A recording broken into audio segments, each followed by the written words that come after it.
देखिए जगत गुरु तत्वदर्शी संत रामपाल जी महाराज के मंगल प्रवचन। कारण यह था कि उसने अपनी माता के कहने से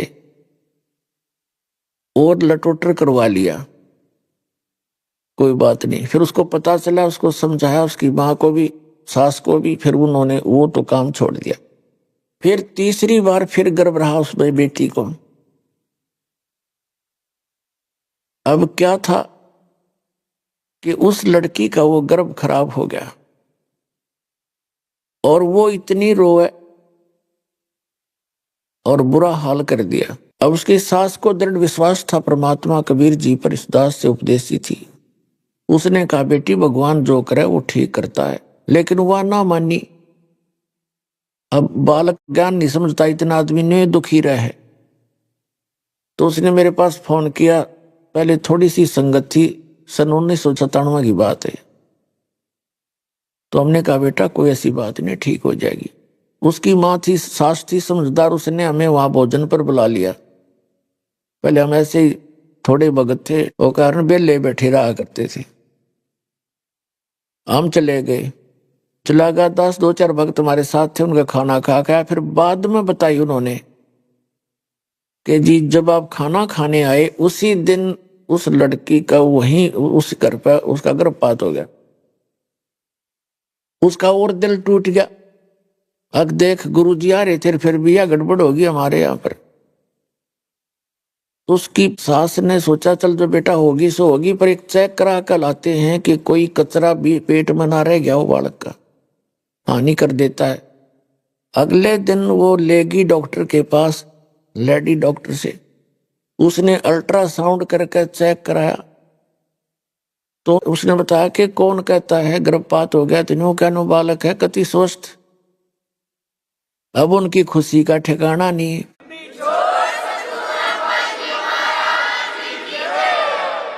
फिर मैंने कहा बेटी नाम दोबारा ले, तेरा अविश्वास हो गया भगवान में। अब नाम दोबारा लिया और बड़ी फूली फूली फिर खुश होगी, दृढ़ हो गया विश्वास। 3 महीने के बाद, पुराने समय की बात है, तो अल्ट्रासाउंड करते नहीं लड़का लड़की बताने का। 3 महीने के बाद उसने अपनी माँ के साथ जाके सास को छोड़कर अलग से और चेक कराने चली गई, लड़का है या लड़की, वह लड़की पाई। फिर रोआ बुरी तरह अपनी सासू दोहरा के, बता लड़की होगी, हाय नू हो गया नू। उसकी सासू बोली बेटा तू चिंता ना करे, स्त्री लड़की ने मैं पाल दूंगी, मैं ब्याह दूंगी। मारा वो अच्छी नौकरी था उसका पति, माड़ा मन ना करे, तू भक्ति कर ले, नवलियों के फायदा हुआ। अपना आत्मा विचार करके देखो। ये मैं सिर्फ एक संसारिक व्यवहार की बात बता रहा हूं कि हम इतने कमजोर हो गए। हमारा स्वभाव ऐसा हो गया ऊंट के सा, ऊंट जैसा हो गया जैसे ऊंट का ऊपर समान धरे जब भी रोए रडावे आ करे, और तारे जब भी नौकरा आ करे। उसने नेना बता तेरा लाभ हो रहा, कहानी हो रही है।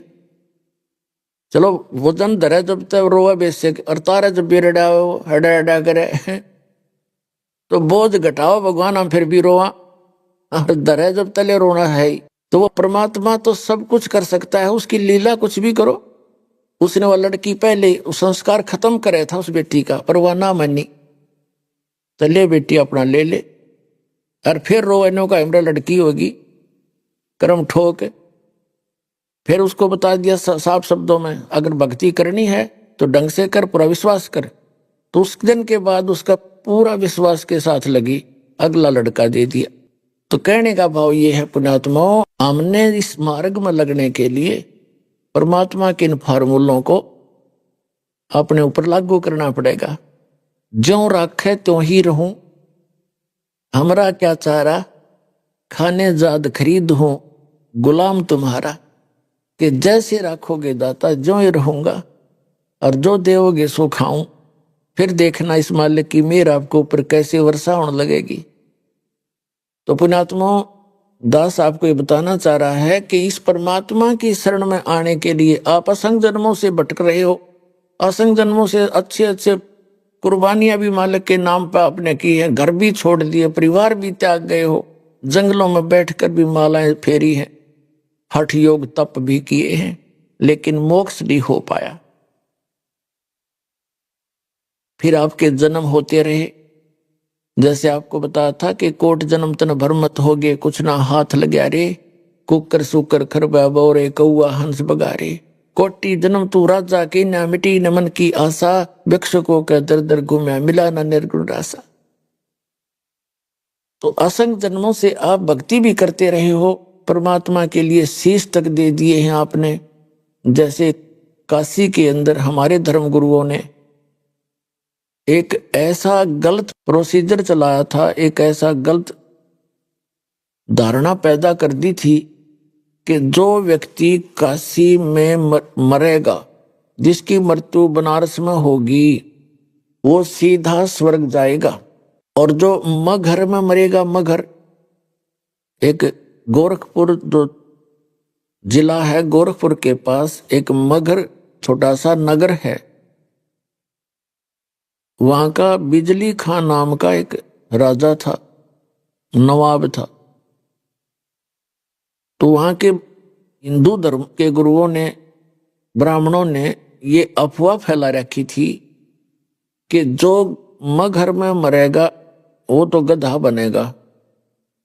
और क्योंकि उन्होंने बता रखा था कि भगवान शिव ने उस क्षेत्र को श्राप दे रखा है, और वहां एक नदी बहा करती थी, आमी नाम था उसका, आमी।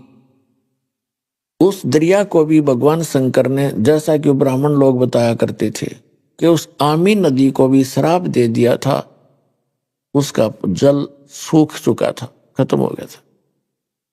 तो वो सब कथाएं सुनाया करते थे कि मगहर में कोई मत मरियो, वहां तो गधा बनेगा वहां मरने वाला, और काशी में जो मरता है वो सीधा स्वर्ग जाता है। परमात्मा कबीर जी कहा करते कि ये तुम्हारे धर्मगुरु गलत बता रहे हैं भक्तों, इन कख भी पता नहीं है, ये झूठे हैं भाई। अच्छी भक्ति करनिया आदमी, सही भक्त, सत साधना करने वाला धर्मी व्यक्ति कहीं भी मृत्यु को प्राप्त हो, वो पुण्य में लोकों में ही जाता है। ये झूठ बोलते हैं। लेकिन उस समय तो हमने उजुला दिखाई देता, वो भगवान दिखाई नहीं देता, क्योंकि हमारी अज्ञान का मोतिया बंद हो गया था हमारे को। इन हमारे धर्म गुरुओं ने हमारे ये अज्ञान का मोतिया बंद कर रखा था। उस समय उस परमात्मा की बात को कोई नहीं मानता था। यदि उनके शिष्य भी थे वो भी भ्रमित हो जाते थे, क्योंकि जो भ्रमित करने वाले व्यक्ति वो गणे थे।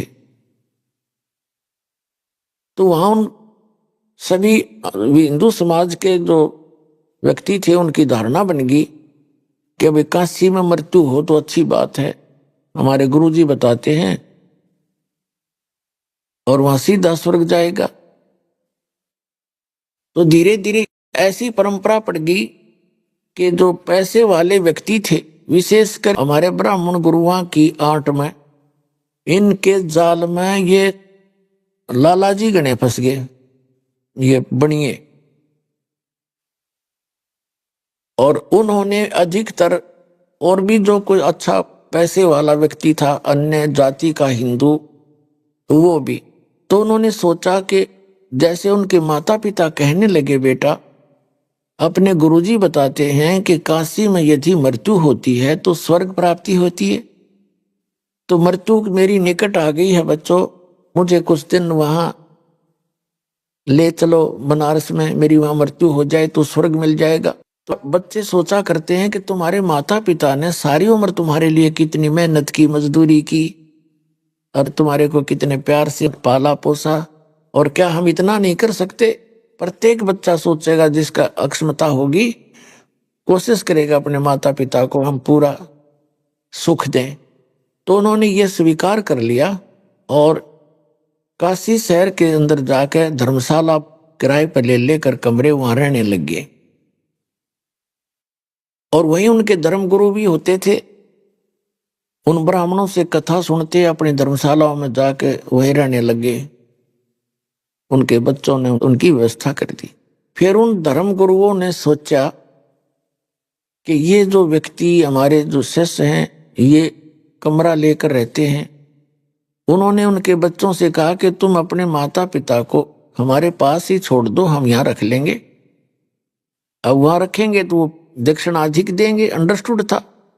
तो वो ठीक है जी, आप रख लो, यहाँ आपके सानिध्य में रहेंगे और अच्छी बात है, कथा आपके ज्ञान सुना करेंगे, आपसे ज्यादा संपर्क में रहेंगे। तो वो भी शुरू कर दिया। उनके मान लीजिए धर्मशाला में 10 रुपये महीने में खर्च होते, तो गुरु जी की दक्षिणा समेत वो 20 रुपये देने लगे महीने के। तो उन इस लालच में सभी ब्राह्मणों ने, ब्राह्मण का मतलब ये नहीं कि आम जन साधारण, ब्राह्मण जो गुरु पद पे थे उनका जिक्र है, उन्होंने अपने लालच में या आफत मोल ले ली। अब सब ने अपनी माता और पिता, बूढ़े बूढ़े सारे वहां छोड़ दिया अपने अपने गुरुओं के पास। अब उन गुरुओं के पास हो गए 10-10 बूढ़ा बूढ़ी। पुण्यात्माओं वृद्धावस्था में तो एक बूढ़ा संभालना मुश्किल हो जाए, और उनके गल में गल गई 10-10। अब उन्होंने फिर मीटिंग करी, गया तो बात बिगड़ गई। उन्होंने मीटिंग करी, सारा ने कैसा करो, इनकी जल्दी टिकट काटो, यहां से जल्दी खत्म करो इनको। उन्होंने क्या अफवाह फैला दी कि गंगा के किनारे उन्होंने एक जैसे लकड़ी काटने का क्रोत देखा हुआ आपने, आजकल तो ये आरे बन गए इसके बिजली के, वैसे होते हैं लकड़ी इनके पास आरे।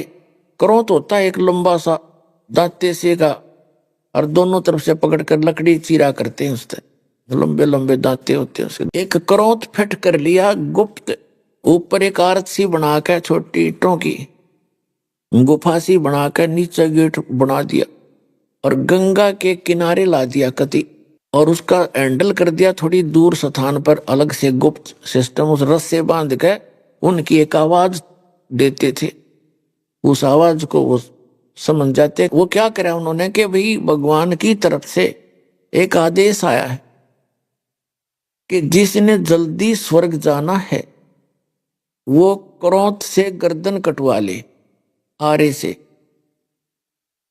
वो शीघ्र चला जाएगा। उसकी फीस रख दी 100 रुपये। अब प्रत्येक बूढ़ा बुढ़िया, वो भी बुढ़ापे में दुखी होले है, कदे खांसी, कदे आंखों में दिक्कत, कभी सिर में भड़क, कदे कब्जी होगी, कदे गैस प्रॉब्लम। तो बूढ़ा भी यूं सोचने लगे कि जब गुरु जी कह रहे हैं स्वर्ग जाना ही है, शायद 10 साल पाछे जाना है, शायद 2 साल पहले, तो अभी क्यों ना चले जाएं। और वो बता रहे थे कि क्रोध में पीड़ा नहीं होती जरा सी भी, अब उस गुफा में पीड़ा हो जाओ पता किसी न लग गए।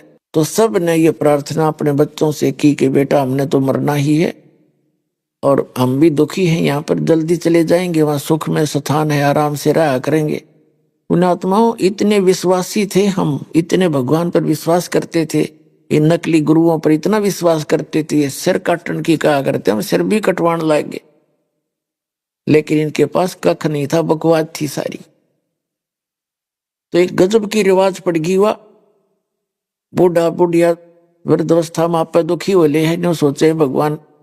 पुण्यात्माओं 60-65 वर्ष के बाद से पहले तो आदमी ने सोचा ही बना मरूं, अभी नहीं मरूं, और फिर ने सोचा है भगवान मरना तो है पर ठीक ठाक मर जाऊं, कोई बीमारी ना हो, तो मतलब जल्दी मर जाऊं।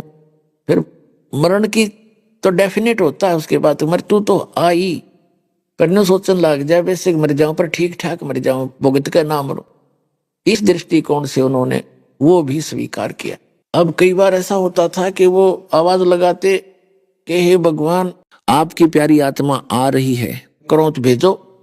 वो जो एजेंट बैठे थे वो मूवमेंट कर देते उनका, वो क्रोध आ जाता, 2 बहला देते और गर्दन आर पार, और फिर वो वापस कर देते, ऊपर फिट हो जाता, वो दिखता नहीं, आर्च में गए। ऐसे आर्च बना दी इसके अंदर से, जैसे इसके नीचे से आता काट कर उल्टा इसका वहां फिट हो जाता ऊपर, और वो दिखता नहीं। तो वो आम आदमी भी हैरान भाई, कुछ भी नहीं करोता है यार, देख गर्दन कट गई माता पिता की। और उसको वहीं गंगा में सरका देते, अगो हो गया जल प्रवाह, लकड़ी लकड़िया की भी चिंता कोई ना, गंगा में सरका देते, ले भाई कर दो अंतिम संस्कार। फिर उनके स्वर्ग में भेज दिया, और फिर नो कहीं इसकी 13वीं करो, और फिर श्राद्ध शुरू करो। वो स्वर्ग में कित भेजा तुमने, देख किसी अक्ल मार रखी थी हमारी। तो कहने का भाव ये है पुण्यात्माओं के हमने वो गर्दन भी कटवानी शुरू कर ली पर भी झूठों पर विश्वास करके, ताकि परमात्मा प्राप्ति हो जाए। तो इसलिए परमात्मा कहते हैं लख बर सूरा जूझ ही लख बर सावत दे, लख बर यति जहान में तब सतगुरु शरणा ले। लख बर सूरा यानी सूरवीर व्यक्ति एक बहुत पुण्यकर्मी प्राणी होता है। उसके अंदर भेदभाव नहीं होता, उसके अंदर दुराचार नहीं होता, उसके अंदर एक विशेष क्वालिटी होती है कि वो ना तो अन्याय किसी पर करया करे और ना अन्याय वो सहन कर सकता। अगर उसके साथ या कोई उसके समाज पर, उसके कौम के ऊपर कोई आपत्ति कोई पैदा करता है तो वो उसको उसके साथ लड़कर कटकर मर जाता है अपने धर्म और कर्म के लिए। उसको सूरवीर कहते हैं। उल्टे कदम नहीं हटाता परमार्थ के लिए। लखबर सूरा जूझ ही लखबर सावत दे। सावत शरीर होता था। जैसे पहले इतने अच्छी आत्मा होती थी पुण्यकर्मी प्राणी, उनका विशेष पुण्यकर्मी प्राणी जो होते थे उनका हाथ या तो दोनों हाथ या एक हाथ घुटने से नीचे तक लंबा होता था। आदरणीय गरीबदास साहिब जी भी सावत थे। सावत शरीर था गरीबदास साहिब जी का, जो गांव छुड़ाने जिला जज्जरवाड़े का। दोनों हाथ घुटनों से नीचे तक जाया करते थे। लेकिन भक्ति ना मिले, सतगुरु नहीं मिले तो भी दुखी रहेगा इंसान। तो कहते हैं लखबर सूरा जूझ ही लखबर सावत दे और लखबर यति जहान में। जैसे हनुमान जैसे यति थे, कोई स्त्री ग्रहण करी नहीं। यति के अंदर भी एक विशेष गुण होता है, वो परमार्थ में अपना जीवन डिवोट कर देता है। जैसे पहले हनुमान जी बाली के भाई सुग्रीव का खास वफादार था।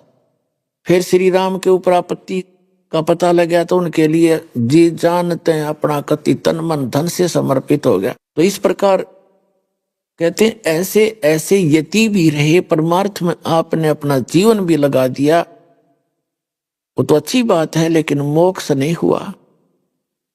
लेकिन आगे चलकर ऐसी ही आत्माओं को ये समय मिलता है, क्योंकि उनका स्वभाव अच्छा रहता है, स्वार्थ नहीं परमार्थ रहता है, और भक्ति की कसक उनमें युगों युगों बनी रहती है। तो उनमें से आप हैं जिनको आज या सतगुरु परमात्मा कबीर जी की शरण प्राप्त हुई है। लखबर सूरा जूझ ही लखबर सावत दे, लखबर यति जहान में तब सतगुरु शरणा ले। फिर बताते हैं कि ये झूठे गुरुओं की आप पहचान नहीं कर सकते, झूठे और सच्चे की। जैसे ज्ञान के वक्ता की कोई कमी नहीं। कहते हैं वक्ता कोट अनंत है, श्रोता कोट अनंत, और दानी करोड़ अनंत है, वह बिरले साधु संत। फिर कहते हैं गोरख से ज्ञानी गणे, और सुख दे जति जिहान, और सीता सी बहु भारिया, ये संत दूर स्थान। परम संत का मिलना भी बड़ी मुश्किल है। कहते हैं गोरख जैसे ज्ञानी गणे, गोरख जी को परमात्मा मिले थे, परमेश्वर कबीर जी, क्योंकि परमात्मा के गुणों में लिखा है कि वो अच्छी आत्माओं को मिलते हैं, उनको ज्ञान सुनाते हैं। उन आत्माओं या अध्यात्म मार्ग के अंदर इतना अड़ंगा अड़ा दिया इन लोगों ने, अज्ञानी संतों ऋषि वर्तमान के कलयुगियों ने। इन्होंने तो ऐसी बात बिगाड़ दी कि ऐसा नहीं हो सकता, भक्ति ऐसा नहीं हो सकता, ये संभव नहीं है, ऐसा नहीं है।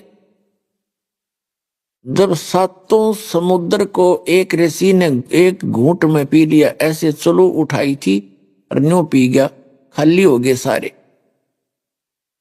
आज के इन कलयुगी ऋषि महर्षि इनका कति समझ में नहीं आवे, और विज्ञान के ये तोड़े हुए इनका कति समझ में नहीं आवे, ऐसा हो ही नहीं सकता।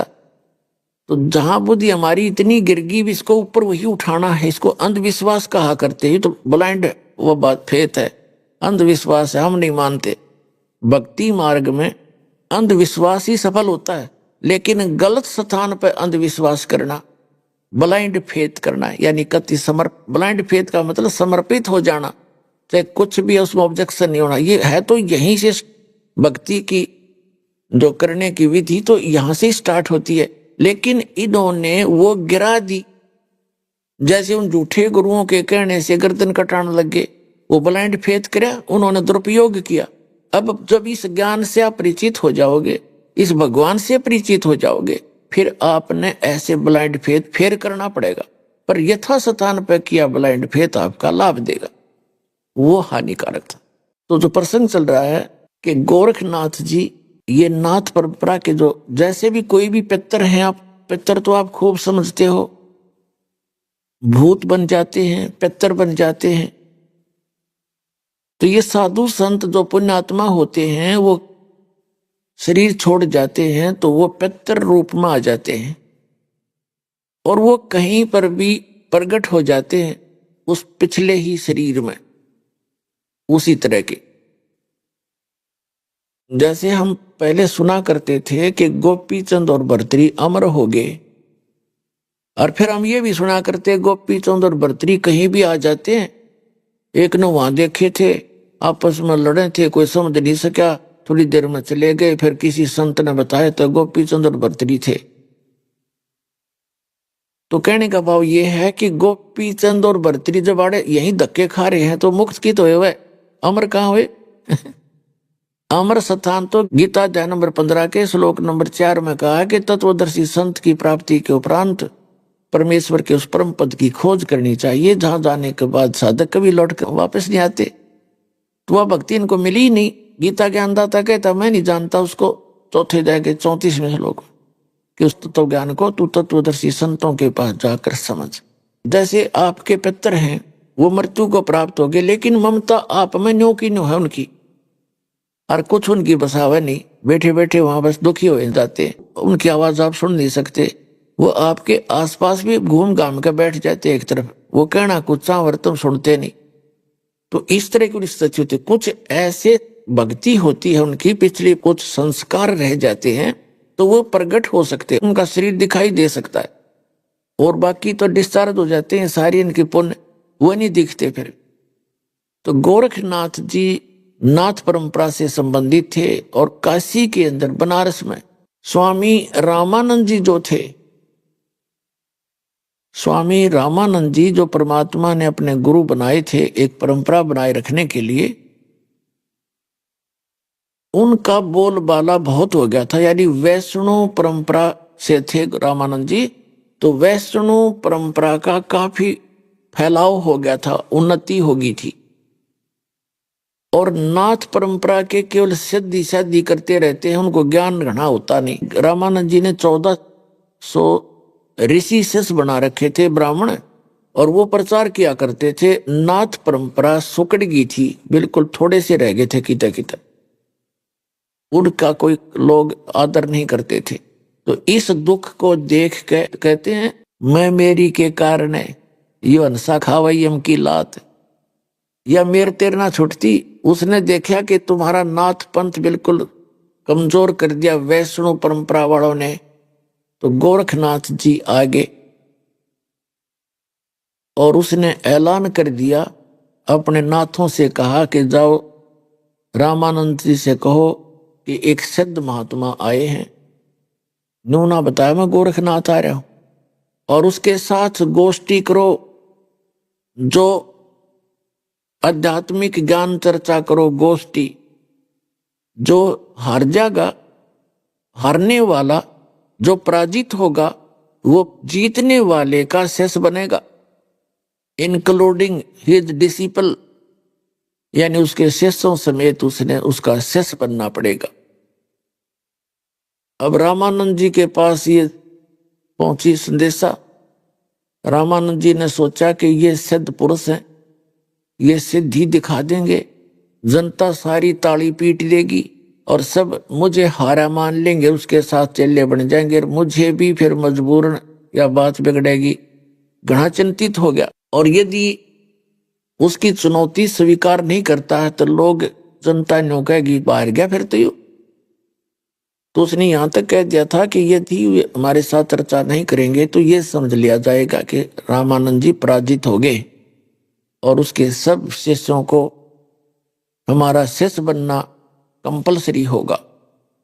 इस बात से वो गणे चिंतित हो गए और आप फेस नहीं करना चाहते थे। और परमात्मा कबीर जी उनके शिष्य बन चुके थे और उनको परिचित भी करा चुके थे सतलोक से कि ये गॉड है, कबीर गॉड है। उसको पता लग गया था रामानंद जी का। लेकिन परमात्मा ने कहा था कि अभी ये बात डिस्क्लोज ना करना और मुझे आप अपना एज ए शिष्य ट्रीट करते रहो, नहीं तो आने वाले समय में इन काल के दूतों का दाव लग जाएगा कि कबीर जी ने कौन सा गुरु बनाया था, वो तो धनी थे। तो ये नकली परम धनी आया था, ये शिवदयाल जी राधा स्वामी पंथ का प्रवर्तक, इसने भी गुरु नहीं बना रखा था, तो ये भूत बनया। और आज जब परमात्मा की ये परंपरा ना होती तो ये यूं कह देते कि कबीर जी ने कौन सा गुरु बनाया था। तो वो परंपरा बनाए रखने के लिए जब कबीर परमेश्वर जी को पता चला, 12-13 वर्ष की उम्र के बच्चे थे, यानी 5 वर्ष की आयु में तो परमात्मा से परिचित करा दिया था रामानंद जी को परमेश्वर ने। 5-7 वर्ष के बाद की बात है। तो परमात्मा ने कहा रामानंद जी को चिंतित देख करके, गुरुदेव आप किस बात से चिंतित हैं? रामानंद जी ने सारी कहानी बता दी कि परमात्मा ऐसी बात बिगड़ेगी, वो सिद्ध व्यक्ति है, छोटी सी जादूगरी दिखा देगा, दुनिया उसे विजयी घोषित कर देगी और ये काम बिगाड़ेगा। यह भक्ति हमने मुश्किल से सिरे चढ़ाई थी, यहाँ काशी में तो सारे ऊट भूत की बकवाद चल रही थी। तब कबीर साहब ने कहा, देखो गुरुदेव, संतों का काम है अपनी साधना को बताना और मेंटेन रखना। अब उसने चैलेंज करे दिया है तो फेस करना चाहिए अपन को, हार जीत नहीं देखनी चाहिए। गुरु संता का काम हार जीत नहीं देखना होता, भगवान पर छोड़ देते हैं और चलो चलते हैं गुरु जी, आपकी आज्ञा हो तो देख लो। तो रामानंद जी को परमात्मा ने कहते करे करावे साइया, मन में लहर उठा। तो रामानंद जी का एकदम हौसला सा हुआ, भाई छोटा सा बालक, अरे ये तो है भी पूर्ण शक्ति। जब इसने कह दिया तो के बिगाड़ेगा नाथ जी अपना, वो तैयार हो लिए और उसका चैलेंज स्वीकार कर लिया। तो समय निर्धारित हो गया। तो क्या हो गया, गोरखनाथ जी एक त्रिशूल रखा करते 6-7 फुट लंबा और नीचे भाले की तरह नोकीला होता है, ऊपर उसके 3 ऐसे होते हैं और वो साथ में रखते थे। हिंसक पशुओं से बचने के लिए भी उसका प्रयोग करते थे। अपनी वो कंठी माला भी उसमें टांग लिया करते थे, जमीन पर ना रखें, अपना थैला थुल्ला भी उस पर टांग लेते थे, वो कपड़े टांग लेते थे, ऐसे उसका योग प्रयोग करते थे। तो कबीर साहब उस दिन सारी वेशभूषा बनाकर गए जैसे वैष्णो साधु की होती है, पूरा तिलक लगाना और यू टाइप ऊपर से लेकर नाक तक पूरा एक तिलक, और फिर कंठी माला एक तुलसी के मणिये की। कबीर साहब ने उस दिन वो सारा सांग कराया था और ये नकली कबीर पंथी बताए उसकी लकीर पीट रहे। उस दिन इसलिए किया था उन्होंने कि उसको ये दिखाना था कि मैं भी वैष्णो परंपरा से संबंधित हूं और ऐसी वेशभूषा ना होता, वो वैष्णो ना मानना हो। हाथ में जोड़ी, एक फावड़ी, यानी सारा कुछ लेकर गए। रामानंद जी को अलग से आसन दे दिया, नाथ जी को अलग से आसन दे रखा था। नाथ जी ने अपने साथ में त्रिशूल भी गाड़ रखा था। परमात्मा कबीर जी रामानंद जी के चरणों में बैठ गए। रामानंद जी को थोड़ा ऊंचा आसन दे रखा था, तखत वगैरह, और कबीर साहब नीचे बैठ गए उनके चरणों में। अब रामानंद जी ने कहा था, तुम साहेब तुम संत हो, तुम सतगुरु तुम हंस, गरीबदास तेरे रूप बिना और निधु जांस। कि वास्तव में संत भी आप हो, परमात्मा भी आप हो, सतगुरु भी आप हो, और एक अच्छे हंस और दास भी, भगत भी आप ही हो। जो भक्त में क्वालिटी होनी चाहिए गुरु जी के प्रति, जो मर्यादा मालिक आप ही निभा सकते हो। तो नीचे बैठिए। गोरखनाथ जी ने कहा कि रामानंद बोल कर चर्चा मेरे से। तब कबीर परमात्मा खड़े हुए और कहा, नाथ जी, गुरु जी से गोष्ठी करने से पहले उसके चेलात निमट ले, आजा मेरे साथ आ। तो अब उस समय गोरखनाथ जी कहने लगे, कबीर तेरी क्या उम्र है और तू गोष्ठी करेगा मेरे साथ? तेरी क्यों साथ बोल दे रही है?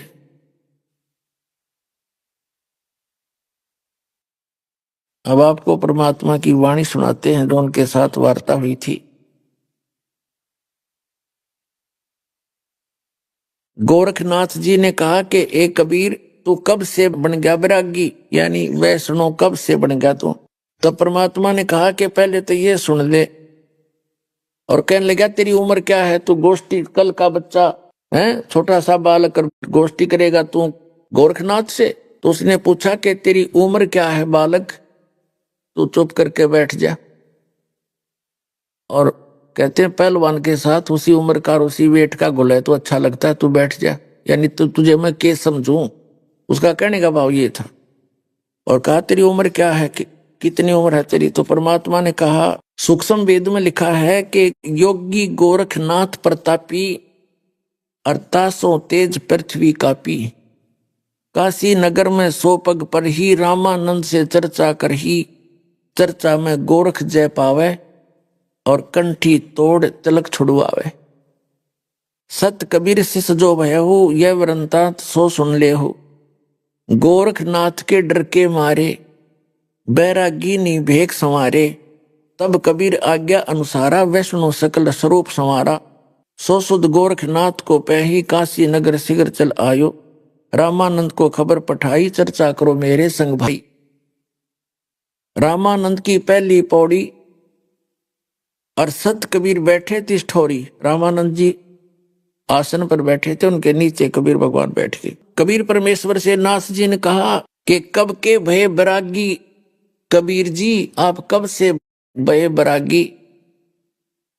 अब परमात्मा कहते हैं, सुन ले गोरखनाथ, नाथ जी मैं जब से भया बैरागी, मेरी आद अंत सुध लागी। आदि अंत